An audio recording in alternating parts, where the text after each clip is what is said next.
Subscribe now and press the bell icon. Never miss an update. Hello and welcome सभी का। साथियों, मनोविज्ञान का ये गोल्डन पेपर नंबर 13 है। इसके पहले मैंने मनोविज्ञान के 12-30 प्रश्नों वाले टेस्ट अपलोड किए हैं। तो देखिएगा, ये 13वां जो टेस्ट है ये विशेष होने वाला है। विशेष क्यों?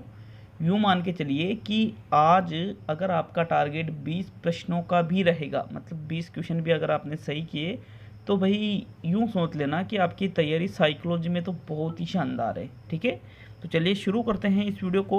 दोनों लेवल के लिए है और भी अन्य जो शिक्षक भर्तियां होती है उनके लिए भी काफ़ी ज़्यादा उपयोगी होने वाला है। पहला क्वेश्चन देखेंगे साथियों। लैंग्वेज आपको डिफिकल्ट लग सकती है टेस्ट की, इससे आपको बिल्कुल भी निराश होने की ज़रूरत नहीं है। 20 क्वेश्चन बहुत होते हैं अगर इस टाइप के टेस्ट में 20 क्वेश्चन आप कर देते हो तो। पहला क्वेश्चन देखेंगे, मनुष्य के कान सामान्यतः कितनी दूरी तक की ध्वनि सुन सकते हैं? 20 से 1000 हर्ट्ज, 10 से 2000 हर्ट्ज, 20 से 2000 हर्ट्ज और 1000 से 5000 हर्ट्ज। तो देखिएगा, यहाँ पर ध्वनि से संबंधित प्रश्न आपसे पूछा गया है। तो राइट आंसर प्रश्न संख्या 1 में है, मनुष्य के कान सामान्यतः 20 से लेकर के 2000 हर्ट्ज की ध्वनि सुन सकते हैं। थर्ड विकल्प आपके प्रश्न संख्या 1 में सही है साथियों, मतलब अधिकतम 2000 हर्ट्ज और न्यूनतम 20 हर्ट्ज की ध्वनि हम सुन सकते हैं। तो चलिए आगे बढ़ेंगे प्रश्न संख्या 2 पर। दूसरा क्वेश्चन देखते हैं साथियों। आपके प्रश्न संख्या 2 है, राष्ट्रीय पाठ्यचर्या रूपरेखा 2005 में गुणवत्ता आयाम शीर्षक के अंतर्गत अधिक महत्व दिया गया है।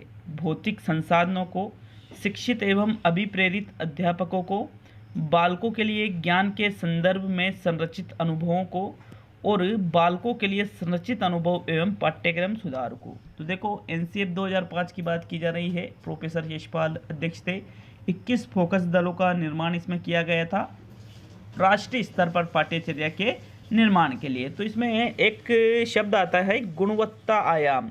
तो गुणवत्ता आयाम के अंतर्गत क्या कहा गया है साथियों? बालकों के लिए संरचित अनुभव और पाठ्यक्रम सुधार। देखो, यहाँ पर तीसरे विकल्प में सिर्फ संरचित अनुभव ही है, लेकिन चौथे विकल्प में संरचित अनुभव भी है और साथ में पाठ्यक्रम सुधार भी है। तो ये दोनों ही चीज़ों पे ध्यान दिया गया था गुणवत्ता आयाम के अंतर्गत, इसलिए आपका चौथा विकल्प प्रश्न संख्या 2 में सही रहेगा। तो आगे बढ़ेंगे प्रश्न संख्या 3 पर। तीसरा क्वेश्चन देखते हैं। आपके प्रश्न संख्या 3 है साथियों, समस्या समाधान की बाधा कौन सी नहीं है? पुष्टि, पूर्वाग्रह, स्थायीकरण, मानसिक प्रवृत्ति और स्वानुभवी की। तो देखो, हम समस्या समाधान करते हैं तो हमारे समस्या समाधान करने में कई तरह की बाधाएं उत्पन्न होती है। उनमें से एक कौन सा फैक्ट ऐसा है जो कि समस्या समाधान में बाधा उत्पन्न नहीं करता है? तो आपके विकल्प नंबर 4 सही है, स्वानुभवी की। साथियों, स्वानुभवी की को अनुसंधान के नाम से भी जाना जाता है, खोज के नाम से भी। तो ये समस्या समाधान की बाधा नहीं है। बाकी जो पुष्टि पूर्वाग्रह हमारा होता है, मतलब पहले की सोच, स्थायीकरण जो है, मानसिक वृत्ति ही जो है, ये समस्या समाधान में बाधा उत्पन्न कर सकती है। तो अब हम बढ़ेंगे प्रश्न नंबर 4 पर। यहाँ चौथा विकल्प सही है तीसरे क्वेश्चन में। देखते हैं प्रश्न संख्या 4 को। चौथा क्वेश्चन है आपके, शिक्षा का अधिकार अधिनियम 2009 के अनुसार आर्थिक व सामाजिक रूप से पिछड़े वर्ग के बच्चों के लिए निजी विद्यालयों में सीटें आरक्षित है। 20%, 25%, 15% और 30%। तो देखो, आरटी एक्ट 2009 सभी ने पढ़ रखा होगा और उसमें आपको ये भी पता होना चाहिए कि जो आर्थिक और सामाजिक रूप से पिछड़े वर्ग के जो बालक हैं, यदि वो निजी विद्यालयों में प्रवेश करते हैं तो न्यूनतम 25% सीटें ऐसी रहेगी जिन पर उनको निःशुल्क प्रवेश दिया जाएगा। सरकार उनका शुल्क वहन करेगी साथियों। सेकंड विकल्प आपके चौथे क्वेश्चन में सही है। नेक्स्ट आगे बढ़ते हैं प्रश्न नंबर 5 पर। तो चलिए देखते हैं प्रश्न संख्या 5 को। ये देखिएगा, एक व्यक्ति जिसमें मानसिक क्षमता सीमित होती है लेकिन किसी एक क्षेत्र या किसी एक चीज में वह विशिष्ट कौशल से युक्त होता है, तो उसको हम क्या कहते हैं? अकादमिक अल्प उपलब्धि, व्यावहारिक बुद्धि, अकादमिक अति उपलब्धि और ज्ञानी संलक्षण। तो बताइए प्रश्न संख्या 5 में कौन सा विकल्प आपका सही रहेगा? पहला विकल्प, दूसरा विकल्प, तीसरा या चौथा विकल्प?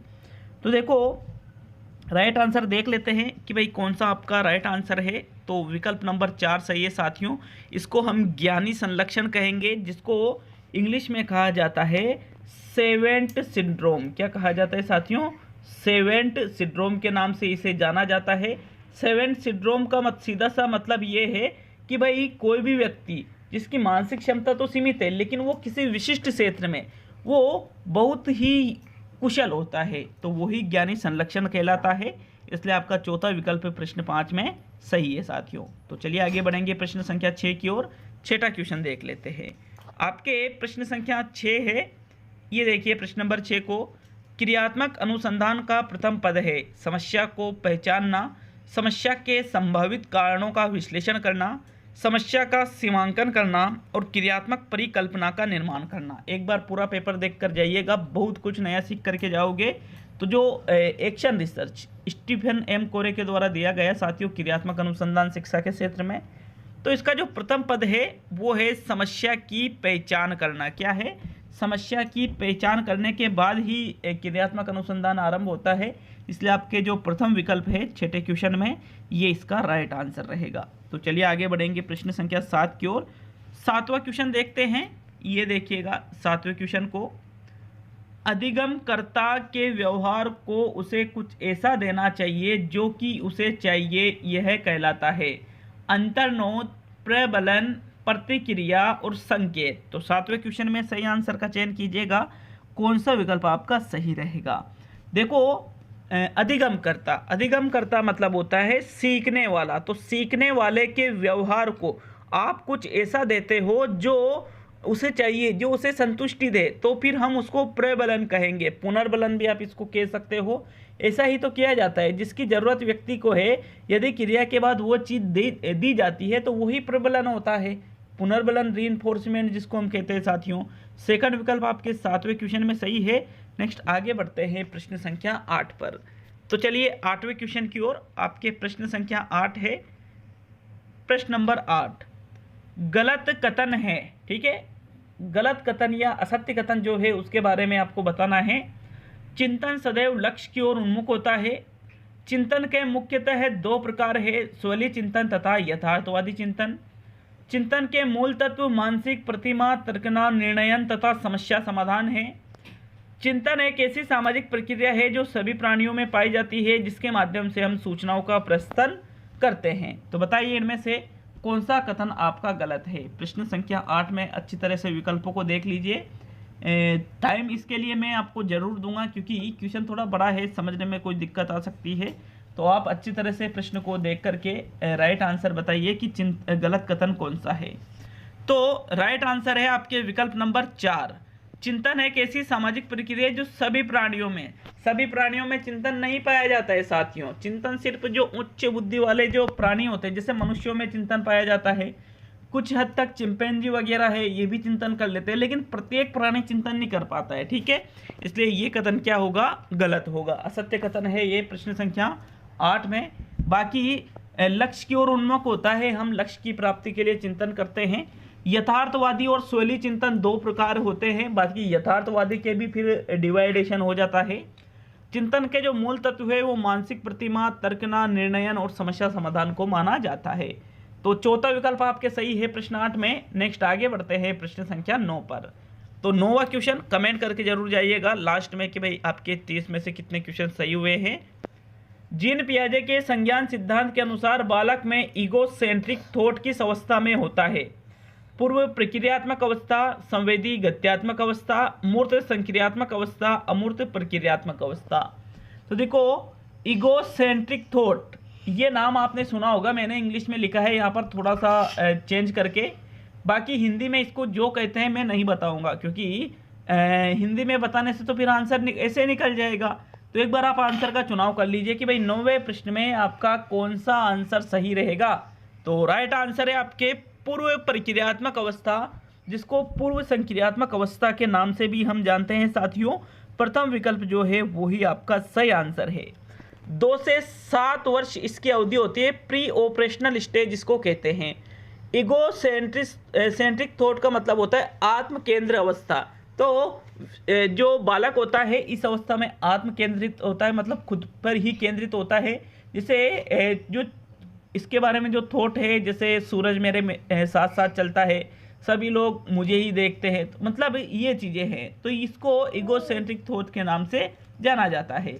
तो आगे बढ़ेंगे प्रश्न संख्या 10 की ओर। 10वां क्वेश्चन देख लेते हैं। आपके प्रश्न संख्या 10 है, एक भ्रष्टाचारी व्यक्ति अक्सर यह कहते सुना जाता है कि भ्रष्टाचार बढ़ रहा है, आदर्शों, धार्मिक मर्यादाओं और नैतिक मर्यादाओं का निरादर हो रहा है इत्यादि। तो यह समायोजन की कौन सी युक्ति है? प्रक्षेपण, औचित्य स्थापन, प्रतिगमन और दमन। तो देखिए प्रश्न संख्या 10 में कौन सा विकल्प आपका सही है? भाई भ्रष्टाचारी जो नेता है खुद ही भ्रष्टाचारी है और दूसरों के ऊपर वो यहाँ पर दूसरे लोगों को नाम ले रहा है कि भाई भ्रष्टाचार बढ़ रहा है, आदर्श, धार्मिक मर्यादाएं, नैतिक मर्यादाएं जो है इनका निरादर हो रहा है। तो फिर वो प्रक्षेपण का प्रयोग कर रहा है साथियों, प्रक्षेपण का।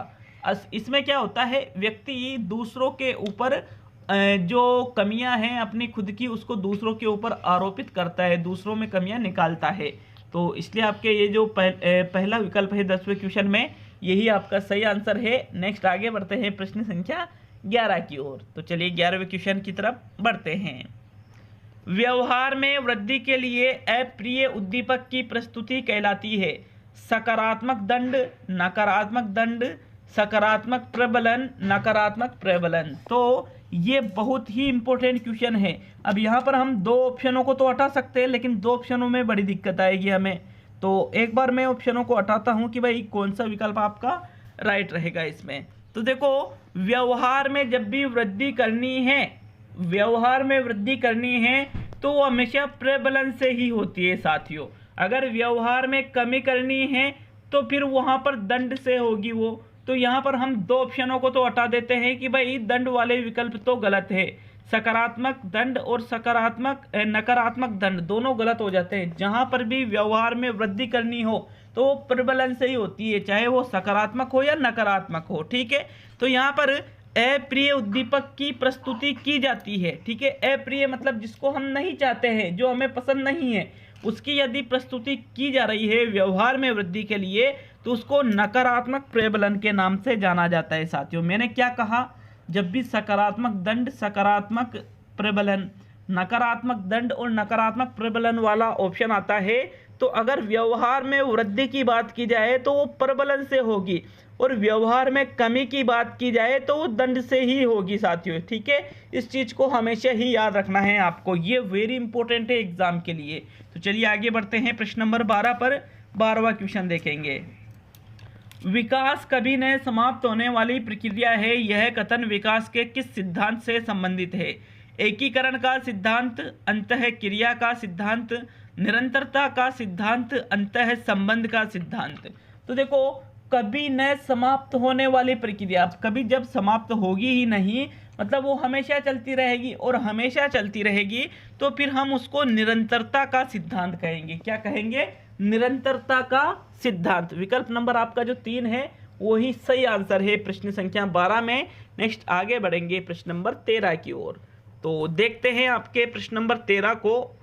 उदात्तीकरण का अर्थ क्या है?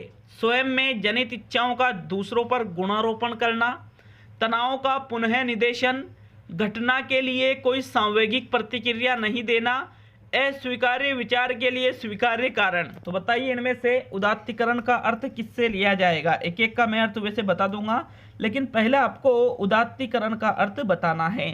तो आपके राइट आंसर है, उदात्तीकरण का अर्थ होता है तनाव का पुनः निदेशन, जबकि स्वयं में जनित इच्छाओं का दूसरों पर गुणारोपण कहलाता है प्रक्षेपण। क्या कहलाता है? ये प्रक्षेपण कहलाता है साथियों। फिर इसके बाद में घटना के लिए कोई संवेगात्मक प्रतिक्रिया नहीं देते हो तो उसको कहा जाता है अलगाव। क्या कहा जाता है? अलगाव, मतलब वहां से अलग हो जाना। अस्वीकार्य विचार के लिए स्वीकार्य कारण, इसको हम कहते हैं साथियों युक्तिकरण। क्या कहा जाता है? इसको युक्तिकरण के नाम से जाना जाता है। तो आपके सेकंड विकल्प 13वें क्वेश्चन में सही है।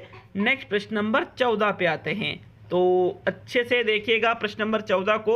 आपके प्रश्न नंबर 14, विद्यार्थियों में अभिप्रेरणा विकसित करने के लिए एक शिक्षक को क्या करना चाहिए? गला काट प्रतियोगिता को प्रोत्साहित करना चाहिए, विद्यार्थियों के सम्मुख एक अप्राप्य लक्ष्य रखना चाहिए, नई तकनीक व नई विधियों का प्रयोग करना चाहिए और उनके आकांक्षी स्तर को घटाना चाहिए। तो देखो, यदि आपको छात्रों को अभी प्रेरित करना है तो भाई उनको अप्राप्य लक्ष्य उनके सामने क्यों रखेंगे? अप्राप्य मतलब जो प्राप्त ही नहीं हो सकता है। उनके आकांक्षी स्तर को भी नहीं घटाएंगे, गला काट प्रतियोगिता नहीं रखेंगे, बल्कि जो नई टेक्निक है, जो नई मेथड है टीचिंग के लिए, उनका हम प्रयोग करेंगे।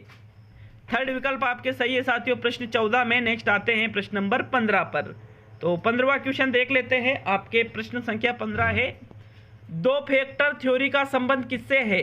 बर्नन, गिलफोर्ड, स्पीयरमैन और थर्स्टन। तो देखिएगा, दो फैक्टर थ्योरी का संबंध इनमें से स्पीयरमैन का है। किसका है? स्पीयरमैन का, क्योंकि इन्होंने बुद्धि का सिद्धांत दिया था साथियों। बुद्धि के दो फैक्टर बताए थे, एक तो सामान्य बुद्धि और एक विशिष्ट बुद्धि। तो साथियों, टू फैक्टर थ्योरी का संबंध यहाँ पर स्पीयरमैन से है। सभी ने इनका सिद्धांत भी पढ़ रखा होगा, द्वितत्व का सिद्धांत। ठीक है, थर्ड विकल्प आपके प्रश्न नंबर 15 में सही रहेगा। अब हम आगे बढ़ते हैं प्रश्न संख्या 16 की ओर। तो चलिए 16वें क्वेश्चन की ओर आपके प्रश्न संख्या 16 को देखेंगे। आकलन का वह प्रकार जो कि विद्यार्थियों के अधिगम की प्रतिपुष्टि लेने तथा विद्यार्थियों की उपलब्धि एवं निर्देशात्मक तरीकों को बेहतर बनाने एवं विद्यार्थियों की कमजोरियों को दूर करने से संबंधित है, कहलाता है। रचनात्मक आकलन, सत्रांत आकलन, बाह्य आकलन, आंतरिक आकलन। तो देखो, आकलन में से भी आपके साइकोलॉजी में एक आध क्वेश्चन जरूर निकलता है। तो राइट आंसर 16वें क्वेश्चन में दीजिएगा कि भाई आपका कौन सा विकल्प प्रश्न संख्या 16 में सही रहेगा। तो आपके 16वें क्वेश्चन में जो राइट आंसर है वो रहेगा रचनात्मक आकलन, विकल्प नंबर 1। रचनात्मक आकलन का मतलब सीधा सा यह है कि भाई यहाँ पर अधिगम की प्रतिपुष्टि ली जा रही है, विद्यार्थियों की उपलब्धियों को देखा जा रहा है, निर्देशात्मक तरीकों को बेहतर बनाया जा रहा है, छात्रों की कमजोरियों को दूर किया जा रहा है। तो ये लगातार होने वाला आकलन होता है साथियों, जो कि रचनात्मक का एक प्रकार है। विकल्प नंबर आपका 1 सही है 16वें क्वेश्चन में। तो देखिएगा, प्रश्न संख्या 17 को आपके 17वां क्वेश्चन है, निम्नलिखित में से कौन सा सिद्धांत बुद्धि का सिद्धांत नहीं है? स्पीयरमैन का सिद्धांत, जेम्स लेंगे का सिद्धांत, हार्वर्ड गार्डनर का सिद्धांत, एंडरसन का सिद्धांत। तो साथियों, इनमें से एक मनोवैज्ञानिक ने जो सिद्धांत दिया है उसका संबंध बुद्धि से नहीं है, वही आपको देखना है। प्रश्न संख्या 17 में जो राइट आंसर है वो रहेगा जेम्स लेंगे का सिद्धांत, क्योंकि जेम्स लेंगे का सिद्धांत बुद्धि का सिद्धांत नहीं है, बल्कि इनका सिद्धांत जो है वो संवेगों से संबंधित है। इसलिए आपके जो दूसरा विकल्प है प्रश्न संख्या 17 में, ये आपका राइट आंसर रहेगा। स्पीयरमैन का तो अभी हमने पढ़ा है कि भाई द्वितत्व का भी दिया था और त्रितत्व का भी इनके द्वारा ही दिया गया था। गार्डनर ने भी बहुबुद्धि का सिद्धांत दिया था और एंडरसन का भी सिद्धांत है बुद्धि का साथियों। इसलिए आपके ओनली सेकंड विकल्प ही 17वें क्वेश्चन में सही है। नेक्स्ट आगे बढ़ेंगे अब हम प्रश्न संख्या 18 पर। तो चलिए 18वें क्वेश्चन की तरफ। आपके प्रश्न संख्या 18 है, बच्चे के विकास के सिद्धांतों को समझना शिक्षक की सहायता करता है, शिक्षार्थी की आर्थिक पृष्ठभूमि पहचानने में सहायता करता है, शिक्षार्थी को क्यों पढ़ाना चाहिए यह औचित्य स्थापित करने में सहायता करता है, शिक्षार्थियों की भिन्न अधिगम शैलियों को प्रभावी रूप से संबोधित करने में सहायता करता है, या शिक्षार्थी के सामाजिक स्तर को पहचानने में सहायता करता है। तो देखो, जो बच्चे के विकास के सिद्धांत है इसको प्रत्येक शिक्षक को समझना आवश्यक है, क्योंकि यदि हम इन सिद्धांतों को समझ लेते हैं तो जो बालकों की जो अलग अलग शैलियाँ हैं सीखने की, उसको हम प्रभावी रूप से संपादित कर सकते हैं साथियों। तीसरा विकल्प सही है आपके प्रश्न नंबर 18 में। नेक्स्ट आगे बढ़ते हैं अब हम प्रश्न संख्या 19 पर। तो चलिए देख लेते हैं आपके 19वें क्वेश्चन को। 19वां क्वेश्चन है आपके, नाद के स्वर, ताल और ध्वनि रूप की गुणवत्ता से अर्थ निर्माण, संप्रेषण और समझ की क्षमता का संबंध है संगीतात्मक बुद्धि से, भाषाई बुद्धि से, गणितीय बुद्धि से और गतिबोधक बुद्धि से। तो देखो 19वें क्वेश्चन में जो आपका राइट आंसर है क्या रहेगा। तो क्वेश्चन को अगर आपने अच्छे से देख लिया है तो आप इसका आसानी से उत्तर निकाल सकते हो, क्योंकि इसका जो राइट आंसर है वो रहेगा साथियों संगीतात्मक बुद्धि। क्या रहेगा? संगीतात्मक बुद्धि आपका सही आंसर रहेगा। संगीतात्मक बुद्धि में क्या होता है, संगीत से संबंधित बुद्धि है ये। तो यहाँ पर शब्द आ रहा है स्वर, नाद के स्वर, शब्द आ रहा है ताल, शब्द आ रहा है ध्वनि रूप की गुणवत्ता इत्यादि चीज़ें। तो ये सभी संगीतात्मक बुद्धि से संबंधित है। प्रथम विकल्प आपके प्रश्न 19 में सही है। नेक्स्ट बढ़ते हैं अब हम प्रश्न संख्या 20 की ओर। तो चलिए देखते हैं आपके प्रश्न संख्या 20 को। एकीकृत छात्र केंद्रित अधिगम के लिए पाठ्यक्रम में निम्न में से क्या लाभकारी नहीं है? छात्र का अभिप्रेरण विकास, सहकर्मी संचार का विकास, छात्र शिक्षक संबंध का निर्माण और खोज या सक्रिय अधिगम का ह्रास। तो बताइए 20वें क्वेश्चन में कौन सा विकल्प आपका सही है? तो इसके लिए पाठ्यक्रम में क्या लाभकारी नहीं रहेगा? आपके जो चौथा विकल्प है खोज या सक्रिय अधिगम का यदि आप ह्रास करते हो, ह्रास मतलब कमी करते हो, तो भाई फिर वो इतना इम्पोर्टेंट नहीं रहता है एकीकृत छात्र अधिगम के लिए, क्योंकि यहाँ पर अधिगम का ह्रास कर रहे हो आप, वो भी खोज या सक्रिय रूप से। तो खोज करके बालक सीखता है, सक्रिय रूप से सीखता है, तो उससे वो जो उसका सीखना है वो स्थायी और लंबे समय तक चलता है साथियों। इसलिए उसमें ह्रास नहीं बल्कि वृद्धि करने की ज़रूरत होती है। इसलिए आपका जो विकल्प नंबर 4 है 20वें क्वेश्चन में यही सही आंसर रहेगा। नेक्स्ट प्रश्न नंबर 21 पे आते हैं। तो चलिए 21वें क्वेश्चन की ओर। आपके 21वां क्वेश्चन, मनोलैंगिक विकास की कौन सी अवस्था में बच्चे का कौटुंबिक यौन अनुभूति होती है? बच्चे को गुदी अवस्था, लैंगिक अवस्था, लेटेंसी अवस्था और मुख्य अवस्था। तो मनोलैंगिक विकास का सिद्धांत जो कि सिगमंड फ्रायड के द्वारा दिया गया है, इसमें कौटुंबिक यौन अनुभूति की जो विशेषता है वो कौन सी अवस्था में बालक के अंदर पाई जाती है साथियों? तो इस क्वेश्चन में जो राइट आंसर है वो रहेगा आपके विकल्प नंबर 2 लैंगिक अवस्था। लैंगिक अवस्था में ही बालक में कौटुंबिक यौन अनुभूति होती है। विकल्प नंबर 2 सही है 21वें क्वेश्चन में। देखिए एक एक प्रश्न बहुत ही ज़्यादा इंपॉर्टेंट है। इन प्रश्नों की यदि पीडीएफ लेना चाहते हो तो जो मेरा टेलीग्राम चैनल है स्टडी विथ पीएन लोधा, उस स्टडी विथ पीएन लोधा को गूगल पे सर्च कर लीजिए, study with PN Lodha Telegram channel. तो वहाँ पर आपको मेरा टेलीग्राम चैनल मिल जाएगा और इन सभी टेस्टों की पीडीएफ आपको वहाँ पर निःशुल्क प्राप्त हो जाएगी साथियों। तो इसके लिए ये जो पीडीएफ है ये भी आपको वहीं पर मिलेगी। आपका सेकंड विकल्प 21 में सही रहेगा। आगे बढ़ेंगे अब हम प्रश्न नंबर 22 पर 22वां क्वेश्चन देखेंगे। विकास के पक्ष या फिर विकास के क्षेत्र भी बोल सकते हो, जैसे शारीरिक क्षेत्र है, संज्ञानात्मक क्षेत्र है, सामाजिक क्षेत्र है और संवेगात्मक क्षेत्र है। निम्नलिखित में से कौन सी प्रक्रिया से विकसित होते हैं? पृथकता की प्रक्रिया से विकसित होते हैं, आंशिकता की प्रक्रिया से विकसित होते हैं, यादृच्छिकता की जो प्रक्रिया है उससे विकसित होते हैं, या समग्रता और साकल्यता की प्रक्रिया से विकसित होते हैं? तो आपके 22वें क्वेश्चन में कौन सा विकल्प सही है? देखो विकास के जो अलग अलग क्षेत्र है इनके विकास की बात करें तो ये समग्रता और साकल्यता के इसकी प्रक्रिया से विकसित होते हैं। साकल्यता का मतलब होता है संपूर्णता। क्या होता है साथियों? संपूर्णता। तो ये चीज़ें सभी आपस में जुड़ी होकर के विकसित होती है ऐसा माना जाता है।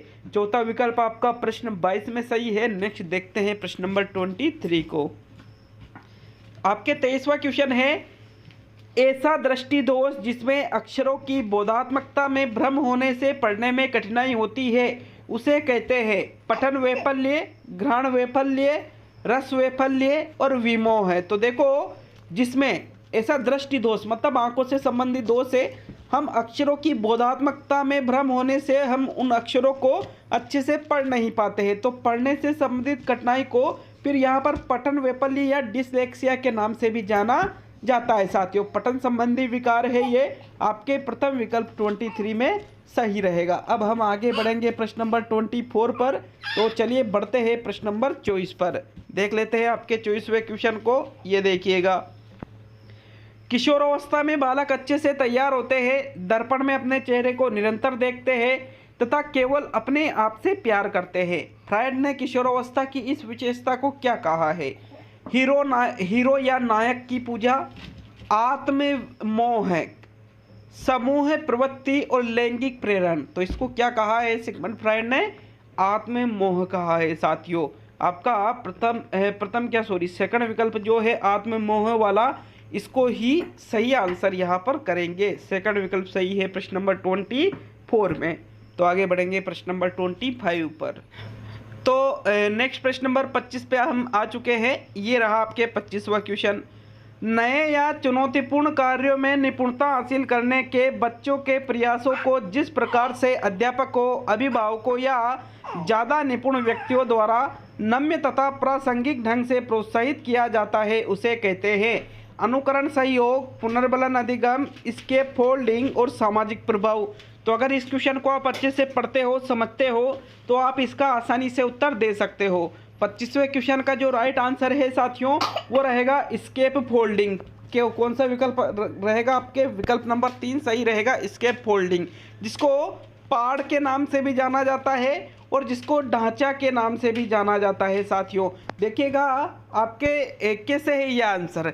नए या चुनौतीपूर्ण कार्यों में, मतलब जब हम कोई नया कार्य करते हैं, वो कोई चुनौतीपूर्ण कार्य करते हैं, तो उसमें तो देखो उनमें निपुणता हासिल करने के बच्चों के प्रयासों, मतलब जो छोटे बच्चे होते हैं वो जो नए कार्यों को या चुनौतीपूर्ण कार्यों को करते हैं, तो उनके जो प्रयास है, उन प्रयासों को जिस प्रकार से उनके अध्यापक है, उनके अभिभावक है या ज़्यादा निपुण व्यक्ति, मतलब उनसे ज़्यादा जानकार व्यक्ति द्वारा नम्य तथा प्रासंगिक ढंग से प्रोत्साहित किया जाना, मतलब उनको अच्छे से यदि आप सहायता करते हो तो फिर उसे स्केप फोल्डिंग के नाम से जाना जाता है साथियों। फिर धीरे धीरे जब वो सीखने लग जाते हैं तो हम अपनी सहायता या प्रोत्साहन कम करते जाते हैं। आपके थर्ड विकल्प 25 में सही है। नेक्स्ट प्रश्न नंबर 26 पे आते हैं। तो आपके 26वां क्वेश्चन, निम्नलिखित में से कौन सा कथन सही नहीं है? विकास और वृद्धि एक दूसरे के विलोम है। विकास एक सतत प्रक्रिया है। वृद्धि विकास का ही एक भाग है और विकास कार्य क्षमता, कार्य कुशलता और व्यवहार में आने वाले गुणात्मक परिवर्तनों को प्रकट करता है। तो बताइए इनमें से कौन सा कथन सही नहीं है आपके प्रश्न संख्या 26 में। देखो राइट आंसर है 26वें क्वेश्चन का विकल्प नंबर 1। विकास और वृद्धि एक दूसरे के विलोम नहीं होते हैं बल्कि एक दूसरे के पूरक होते हैं साथियों, इसलिए ये कथन आपका गलत हो जाता है और यही आपका आंसर रहेगा। बाकी जो 3 कथन हैं कि भाई सतत प्रक्रिया मतलब लगातार चलने वाली प्रक्रिया है विकास, वृद्धि जो है वो विकास का ही एक भाग मानी जाती है, जो विकास है इसका अर्थ कार्य क्षमता से, कार्य कुशलता से और व्यवहार में आने वाले गुणात्मक परिवर्तनों से लिया जाता है साथियों। तो ये तीनों विकल्प तो सही है, ओनली प्रथम विकल्प को छोड़ करके। तो प्रथम विकल्प ही आपके 26वें क्वेश्चन में सही है। नेक्स्ट प्रश्न नंबर 27 पे आते हैं। 27वां क्वेश्चन है, भीड़ भाड़ वाले स्थानों से अत्यधिक भय कहलाता है। शिजोफ्रेनिया, उन्माद, नार्कोलेप्सी और एगोराफोबिया। तो बताइए इनमें से कौन सा राइट आंसर रहेगा कि जो भीड़ भाड़ वाले स्थानों से अत्यधिक भय जिन लोगों को होता है वो किस रोग से ग्रसित होते हैं? आपके 27वें क्वेश्चन में कौन सा आंसर सही है बताइएगा साथियों। तो राइट आंसर है आपके प्रश्न नंबर 27 में, जो लोग भीड़ भाड़ वाले स्थानों से अत्यधिक भय करते हैं, मतलब बहुत ज़्यादा डरते हैं, तो ऐसे लोगों में एगोराफोबिया नाम की बीमारी होती है। विकल्प नंबर आपका 4 सही है साथियों 27वें क्वेश्चन में। नेक्स्ट प्रश्न नंबर 28 पे आते हैं। तो चलिए 28वां क्वेश्चन, बेलक ने व्यक्तित्व मापन के लिए तैयार किए गए बालकों के प्रसंगबोध परीक्षण हेतु क्या आयु वर्ग रखा था? 2 से 5 वर्ष, 3 से 10 वर्ष, 5 से 10 वर्ष और 0 से 5 वर्ष। तो देखो 28वें क्वेश्चन में आपको राइट आंसर देना है, कौन सा आंसर सही रहेगा। व्यक्तित्व मापन के लिए जो बेलक ने प्रसंग बोध परीक्षण बनाया था तो उसमें आयु वर्ग कितना रखा? आपको 28 में सही आंसर देना है साथियों। राइट आंसर है आपके 3 वर्ष से लेकर के 10 वर्ष के बच्चों के लिए इस परीक्षण का निर्माण किया गया था और ये परीक्षण किसका मापन करता था? व्यक्तित्व का मापन करता था साथियों। सेकंड विकल्प 28 में सही है। नेक्स्ट प्रश्न नंबर 29 को देखेंगे। आपके 29वां क्वेश्चन है, ये देखिए 29वें क्वेश्चन को, अधिगम निर्योग्यता वाले बच्चे कुछ भी नहीं सीख सकते हैं, अधिगम के कुछ पक्षों में संघर्ष करते हैं, बहुत सक्रिय होते हैं लेकिन उनकी बुद्धि लब्धि कम होती है, बहुत ही बुद्धिमान तथा परिपक्व होते हैं। तो आशा आपको वीडियो अच्छा लगा होगा। पूरा 29वें क्वेश्चन तक हम आ चुके हैं। वीडियो को लाइक शेयर जरूर कीजिएगा साथियों, करते नहीं हो यार लाइक शेयर। लास्ट में कमेंट करके बताइएगा कि 30 में से कितने क्वेश्चन आपने सही किए, और हमें ये भी बताइए अगर किसी प्रश्न में आपको डाउट लगता है तो उसके लिए भी कमेंट करें। देखो, अधिगम निर्योग्यता वाले जो बच्चे होते हैं ये अधिगम के कुछ पक्षों में संघर्ष करते हैं, सभी पक्षों में नहीं, कुछ पक्षों में। सेकंड विकल्प आपका सही है प्रश्न नंबर 29 में। अब आज का देख लेते हैं अंतिम और 30वां क्वेश्चन। तो 30वां क्वेश्चन है आपके, व्यक्तित्व को अधोलिखित विशेषताओं से स्पष्ट किया जा सकता है सिवाय। इसके अंतर्गत शारीरिक व मनोवैज्ञानिक दोनों ही घटक आते हैं। इसकी प्रमुख विशेषता साधारणतया समय के साथ परिवर्तित नहीं होती है, व्यक्तित्व स्थितियों के प्रति अनुकूलनीय नहीं होता है, और इनमें से सभी। तो देखो, व्यक्तित्व को इन विशेषताओं से आप स्पष्ट कर सकते हो सिवाय व्यक्तित्व स्थितियों के प्रति अनुकूलनीय नहीं होता है। ये जो तीसरा विकल्प है ये क्या कह रहा है कि स्थितियों के प्रति अनुकूलनीय नहीं होता है, तो ऐसा नहीं है, हम खुद को वातावरण और स्थितियों के अनुसार डाल लेते हैं साथियों, इसलिए ये कथन क्या हो गया, गलत हो गया। तो इसके सिवाय आप व्यक्तित्व को अंतर यहाँ पर देखो, शारीरिक और मनोवैज्ञानिक दोनों घटक व्यक्तित्व में आ जाते हैं। प्रमुख विशेषता साधारणतः समय के साथ परिवर्तित नहीं होती, ये चीज़ें तो सही है, लेकिन तीसरा कथन सही नहीं है साथियों। तो इसलिए आपका तीसरा विकल्प सही हो जाता है प्रश्न संख्या 30 में। तो ये रहा था आज का वीडियो, कैसा लगा हमें कमेंट करके ज़रूर बताएं। तो इसके पहले जो संस्कृत का वीडियो डाला था, आपको यह दिख रहा है संस्कृत का वीडियो, तो बिल्कुल इस पर क्लिक करके आप 251 प्रश्नों की सीरीज को ज्वाइन कर सकते हो। हर एक टेस्ट में 51 क्वेश्चन लिए जा रहे हैं आपसे। तो मिलते हैं अगले वीडियो में, सभी दोस्तों का बहुत बहुत धन्यवाद।